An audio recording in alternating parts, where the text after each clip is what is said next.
मैं राधा रमन त्रिपाठी अनेक कारणवश वाणी से अर्थात वॉइस मैसेज के द्वारा आप लोगों के लिए एक संदेश दे रहा हूँ जो P3Y से संबंधित है। P3Y के बारे में आप लोगों को जानकारी होगी, फिर भी कुछ नए सदस्य जुड़ रहे हैं तो उनको इससे लाभ होगा ऐसा मेरा मानना है, इसलिए मैं इसे रिपीट कर रहा हूँ। P3Y का मतलब है परम जी पप्र परम योग, अर्थात 3 P और 1 Y से ये P3Y बनता है। पहले P जो है वो परम जी हैं, जो इस विद्या के स्वामी हैं, अधिकारी हैं। दूसरा P पप्र, पप्र कोई डिक्शनरी में नहीं मिलता और न मिलेगा, बस पप्र को पप्र ही जानिए। पप्र से आज तक की कोई भी अपूर्ण इच्छा पूरी होती है और संकट टलते हैं, शारीरिक रोग दूर होता है। तीसरा P और Y परम योग, परम योग से मानसिक शांति मिलती है, तनाव से मुक्ति मिलती है, आध्यात्मिक अनुभव होते हैं, खुशी का अनुभव होता है और अनेक मानसिक रोग दूर होते हैं। पप्र और परम योग करना आसान है, इसमें समय बहुत कम लगता है, कोई कष्ट नष्ट और ठगैती नहीं है। कष्ट इसलिए नहीं है कि इसमें 1 से 2 मिनट का ही समय लगता है। नष्ट इसलिए नहीं कि इसमें कोई फूल, अगरबत्ती, धूप, नैवेद्य, हवन, जाप, किसी चीज की कोई आवश्यकता इसमें नहीं। ठगैती इसलिए नहीं कि आपके द्वारा प्रतिज्ञा की हुई राशि परम जी को देनी है, वो भी इच्छा पूर्ति के बाद या संकट टलने के बाद, पहले कुछ भी नहीं देना है। वो राशि आपके द्वारा प्रतिज्ञा की हुई है, आप पर कोई दबाव नहीं है, आप पर किसी का जोर नहीं है कि आप इतने पैसे की प्रतिज्ञा करो। अर्थात कष्ट नष्ट और ठगैती से जो अलग है विद्या, वही परम जी की विद्या है, पप्र और परम योग। पप्र 11 वाक्यों का समूह है। पहला 8 वाक्य जो है वो संपर्क वाक्य है उस अदृश्य अलौकिक शक्ति से। जब आप 8 वाक्य बोलते हैं, जो मैं आगे बोलने वाला हूं, तो आपका संपर्क उस अदृश्य अलौकिक शक्ति से हो जाता है, परम जी की अदृश्य अलौकिक शक्ति, जो आपका आदेश मानने के लिए तैयार है। 9वां वाक्य जो है वो इच्छा वाक्य है, वो बहुत ही महत्वपूर्ण है। आपकी क्या इच्छा है जो आज तक पूरी नहीं हुई, या कोई ऐसी इच्छा जो अब आप चाहते हैं जो मेरी इच्छा पूरी हो जाए, वो उसमें बोलना है।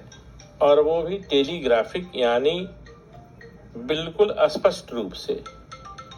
हमारे एक सदस्य हैं, अच्छे हैं, उनका मैं देख रहा हूं कि वो 9वें वाक्य में बोलते हैं मेरा सब कुछ अच्छा हो जाए। तो ये सही वाक्य नहीं है, सब कुछ अच्छा नहीं है। जैसे आप अगर किसी दुकान के पास जाते हैं और आपको साबुन लेना है, आप दुकानदार से बोलेंगे कि मुझे साबुन दो, वो कौन सा साबुन आपको देगा? क्योंकि उसके पास 50 साबुन है, 50 तरह के साबुन हैं। तो आपको ये बोलना पड़ता है कि मुझे अमुक साबुन, कोई पर्टिकुलर साबुन इतनी संख्या में दो, वो फिर आपको दे देता है। उसी प्रकार से तो 9वां वाक्य जो है वो इच्छा वाक्य है, और वो आपको स्पष्ट रूप से बनानी है। वो मैं आगे वर्णन भी करूंगा और आप लोगों को मालूम भी है।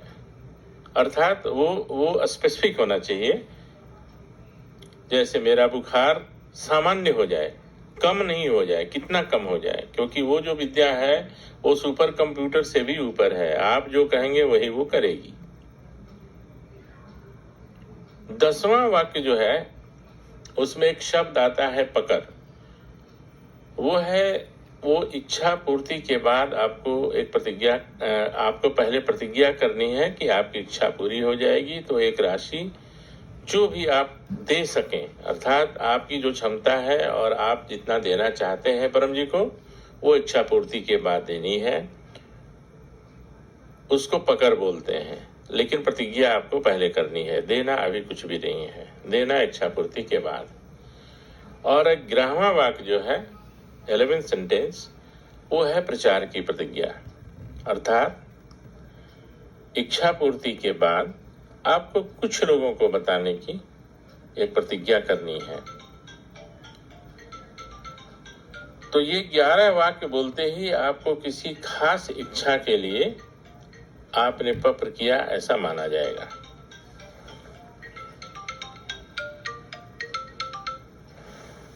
अब किसी खास इच्छा के लिए पत्र कैसे करना है? मान लिए हमारी योग्यता है और जो उसके अनुसार एक मुझे नौकरी की आवश्यकता है, तो मुझे ऐसे करना पड़ेगा। पहले 8 वाक्य बोलना है, तो वो 8 वाक्य क्या है? वो है परमं शरणं गच्छामि, हंसं शरणं गच्छामि, अद्वैतम शरणं गच्छामि, आनंदम शरणं गच्छामि, चरणं शरणं गच्छामि। हे परम जी, मुझ पर कृपा करो, सिर झुकाकर परम जी को नमस्कार करता हूँ। महिला हो तो करती हूँ। ये 8 वाक्य हो गया। 9वां वाक्य जो है, अब उन्हें तो नौकरी की जरूरत है या मुझे नौकरी की आवश्यकता है, तो वो बोलना पड़ेगा कि हे परम जी, मुझे योग्यता के अनुसार अच्छे से अच्छे नौकरी दिलवाओ या मुझे अच्छी नौकरी मिले। ये हमारी इच्छा हो गई, 9वां वाक्य। 10वां वाक्य होगा, इच्छा पूर्ण होते ही पकड़ में 100 रुपये परम जी को दूंगा या 1 महीने की का वेतन 10 इंस्टॉलमेंट में परम जी को दूंगा। 11वां वाक्य होगा, इच्छा पूर्ण होते ही पकड़ में कुछ नए व्यक्तियों को किसी भी माध्यम से पीतरीवाई सिखाऊंगा। तो जैसे ही 11 वाक्य ये पूरा कंप्लीट हुआ, तो ये माना जाएगा कि अमुक व्यक्ति ने नौकरी के लिए पत्र किया उन्होंने। अब उसके लिए उनको आवेदन देना पड़ेगा और जो फॉर्मेलिटी है वो तो करना पड़ेगा। जैसे जब भी कोई वैकेंसी निकलती है तो उसमें उनको अप्लाई करना पड़ेगा और आवेदन करने के बाद इंटरव्यू भी देना पड़ेगा, तो उसमें उनका सिलेक्शन हो जाएगा। ये एक उदाहरण था। ऐसे व्यापार की आय बढ़ाने के लिए, बच्ची की शादी के लिए, पड़ोसी से झगड़ा ना हो उसके लिए, शारीरिक रोग दूर हो जाए उसके लिए, ये लाखों तरह की इच्छाएं हैं जो इससे पूरी होती हैं। यहाँ पर एक चीज जानना जरूरी है कि 4 इच्छाएं पूरी नहीं होती हैं। वो उसमें आप कितनी भी प्रतिज्ञा करें, करोड़ों रुपया देने तक की प्रतिज्ञा करेंगे तो भी वो इच्छा पूरी नहीं होगी, ऐसा परम जी ने मना किया हुआ। वो 4 इच्छाएं हैं, जुआ, लॉटरी और व्यभिचार। ये उसको एक समूह में परम जी ने रखा है, तो ये इच्छा किसी भी हालत में पूरी नहीं होगी। अर्थात परम जी को आलसी व्यक्ति नहीं चाहिए कि वो जुआ खेले और पपर कर ले कि मैं जुआ जीत जाऊं। नहीं, वो नहीं होगा। लॉटरी का टिकट ले ले और हे परम जी मुझे लॉटरी मिल जाए, वो भी नहीं होगा। और कोई एंटी सोशल काम नहीं होता इसमें। दूसरा, मरा हुआ व्यक्ति जिंदा नहीं होता। जो व्यक्ति मर गया हो तो पत्र करने से वो जिंदा नहीं होता। तीसरा, दूसरे का नुकसान वाला, कि दूसरे का नुकसान हो जाए, ये इच्छा भी पूरी नहीं होती। यहाँ तक कि अपना भी नुकसान हो वो भी इच्छा नहीं पूरी होगी। जैसे मुझे ये टेंडर मिल जाए और उसको नहीं मिले, ये उसको नहीं मिले ऐसा नहीं बोलना है। आप अपने लिए या हम अपने लिए पत्र करें कि मुझे ये टेंडर मिल जाए जिससे आय हो। टेंडर मिलना अलग बात है और आय होना उससे अलग बात है। टर्नओवर हो जाता है अरबों रुपया का, फिर भी लॉस बहुत लोगों को हो जाता है। तो अगर ये टेंडर मिलने से मुझे या आपको उससे लाभ होने वाला होगा तो मिल जाएगा। और चौथी एक इच्छा है जो वो भी पूरी नहीं होती है, वो है अति आशा। अति आशा क्या है कि कुछ लोग बकवासी कहेंगे, परम जी बकवासी कहा करते थे, कुछ लोग ऐसा मिलेगा कि ट्रेन उल्टी दिशा में चलने लग जाए, फर्श पे, सीमेंट के फर्श पे पेड़ उग जाए, इत्यादि इत्यादि, घड़ी बंद हो जाए, पान की गुमटी में 100 करोड़ रोज का टर्नओवर हो जाए।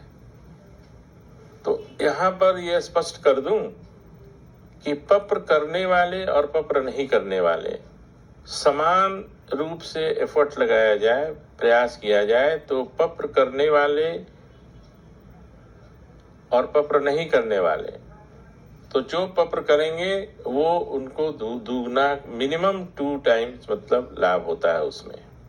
तो ये हर जगह लागू होता है, फसल में, पेड़ के फल में, व्यापार की आय में, कहीं भी। तो ये बहुत ही सिंपल है। तो 4 तरह की इच्छा पूरी नहीं होती और सारी इच्छाएं पूरी होती हैं। दूसरी बात, एक और सावधानी और जानकारी, सावधानी नहीं, इसको जानकारी कहेंगे। जिस प्रकार कोई एक व्यक्ति दूसरे व्यक्ति के लिए खाना नहीं खा सकता, दवा नहीं खा सकता, यानी जिसको भूख लगती है उसको खाना पड़ता है, चाहे वो मेरी माँ हो, बहन हो, पत्नी हो, बेटा हो, बेटी हो, कितना भी सगा हो, लेकिन अगर उसको भूख लगती है तो उसको खाना पड़ता है। उसी प्रकार जिसकी इच्छा हो, जो चाहता है या चाहती है कि मेरी इच्छा पूरी है, उसको पप्र करना पड़ेगा। परम जी ने इसमें भी 3 छूट दिया है। पहला, वैसा व्यक्ति जो बोल नहीं सकता, मान लीजिए हमारा कोई रिश्तेदार है या हमारे बेटे हैं, बेटी हैं, किसी कारण से अगर वो बोल नहीं सकते हैं, अर्थात 11 वाक्य जो नहीं बोल सकता, उसके लिए उसके माता पिता करेंगे। दूसरा, पेड़ और पौधे, तो हमारा फसल लगा है, उसमें कोई रोग लगने वाला हो या रोग लग गया है, गमले में फूल है, सेब का बागान है, बहुत फसल अच्छी हुई है लेकिन कुछ रोग लग जाता है, सारा नष्ट हो जाता है, तो उसके लिए वो बागान का मालिक करेगा। तीसरा, जो गाय, भैंस या किसी तरह का जानवर, तो जानवर भी जो है वो बोल नहीं सकता है 11 वाक्य, तो उसको भी कई तरह के कष्ट, रोग हो जाते, तो उसके लिए भी उनके मालिक जो है कर सकते हैं कि मेरे अमुक गाय का रोग दूर हो जाए, भैंस का रोग दूर हो जाए, या जो भी पालते हैं, कुत्ते बिल्ली भी लोग आजकल शौक से पालते हैं, उसके लिए भी वो कर सकते हैं। चौथी एक बात है, माता पिता को एक छूट उन्होंने दी है बच्ची की शादी के लिए, क्योंकि वो जिम्मेवारी एक माता पिता की होती है। तो माता पिता अपनी बच्ची की शादी के लिए कर सकते हैं। शादी होना अलग बात है और निर्वाह होना अलग बात है। शादियां हो जाती है और उसके बाद झगड़ा चालू हो जाता है। तो पप्र पृथ्वी वाइज से जो शादियां होती हैं वो बहुत ही उत्तम होती हैं, उसमें किसी तरह का व्यवधान आगे जीवन में नहीं आता है, वो वैधव्य नहीं होता है, अर्थात विडो नहीं होती है, निसंतान नहीं होती है, दंपत्ति का जीवन अच्छा रहता है। तो एक उदाहरण मैं यहाँ देना चाहता हूँ, जैसे माता पिता कैसे अपनी बच्ची की शादी के लिए करेंगे। तो एक बार ये रिपीट मैं करता हूँ। तो परमं शरणं गच्छामि, हंसं शरणं गच्छामि, अद्वैतं शरणं गच्छामि, आनंदं शरणं गच्छामि, चरणं शरणं गच्छामि। हे परम जी, मुझ पर कृपा करो। सिर झुकाकर परम जी को नमस्कार करता हूँ। मेरी पुत्री की शादी सुयोग्य वर से यथाशीघ्र हो और वैवाहिक जीवन सुखमय हो। इच्छा पूर्ण होते ही पकर में कुछ रुपए परम जी को दूंगा। एक राशि भी तय कर सकते हैं, 5,000 दूंगा, 2,000 दूंगा, 1,000 दूंगा, 10,000 दूंगा, 1 रुपया दूंगा, जो भी अपनी शक्ति के अनुसार। इच्छा पूर्ण होते ही पकर में कुछ नए व्यक्तियों को किसी भी माध्यम से P3Y सिखाऊंगा। अब वो देखेंगे कि जो लड़के वाले आते हैं, लड़की को रिजेक्ट कर देते हैं, अधिक दहेज का मांग करते हैं, वो सब बहुत फर्क पड़ेगा और वही लोग आएंगे जो इस परिवार के लिए सुटेबल और लाभकारी होंगे। तो ऐसा मेरा कई अनुभव है। मैंने अभी तक 5000 लोगों को सिखाया है हमने P3Y, और सबका काम बनता है। तो मेरे पास फ़ोन आता है, मेरा ये काम बन गया, वो काम बन गया, और 4 काम छोड़ के अब एनीथिंग इज पॉसिबल। तो उसमें बस सब कुछ आ गया, उसको इनोमिनेट करने की ज़रूरत नहीं है। वो 4 काम नहीं जो बनता उसी को याद रखना है, बाकी आप ये मान के चलिएगा सब कुछ हो जाएगा। अब मन में किसी को प्रश्न आता है, हाउ इट इज पॉसिबल, कैसे है, क्यों होता है, तो इसका कोई जवाब नहीं है। उनसे हाथ जोड़ लेना है, माफी मांग लेना है, भैया ये आपके लिए नहीं है। अनेक लोग पूछते हैं हाउ इट इज पॉसिबल, अरे चीनी मीठा क्यों होता है, हाउ इट इज पॉसिबल।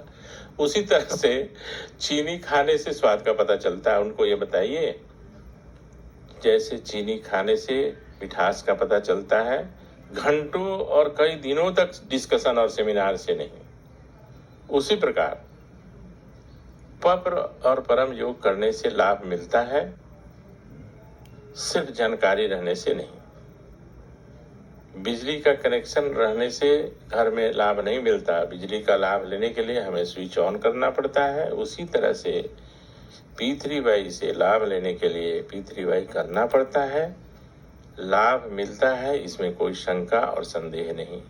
मेरी अनेक इच्छाओं की पूर्ति हुई, लेकिन जब आपकी इच्छा आपके द्वारा P3Y करने के बाद पूरी होगी तो वो अनुभव आपके लिए प्रमाण होगा, और वो उसमें कोई शंका नहीं। इसमें गप का भी कोई स्थान नहीं है, क्योंकि ये रियल स्टोरी और रियल अनुभव होगा, सब कुछ वास्तविक इसमें होगा।